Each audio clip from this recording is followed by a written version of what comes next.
দুইটা দুইটা ভয়ঙ্কর পাপের কথা বলে দেই। এই দুইটা পাপে যারা আসক্ত হয়ে আছে তারা তওবা করে ফিরে আসলে পরেও সারা জীবন তাদেরকে এটা সাফার করতে হবে। কথা বুঝতে পারছেন না? তওবা করে ফিরে এসেছেন মনে করে, তারপরেও আপনাকে সারা জীবন এই পাপের ফলটা ভোগ করতে হবে।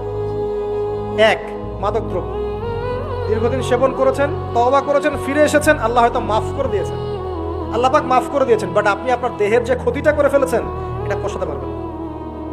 এক নাম্বার। দুই, তখন আপনি যদি বিয়ে করেন আপনি স্ত্রীকে সন্তুষ্ট করতে পারবেন না। হ্যাঁ।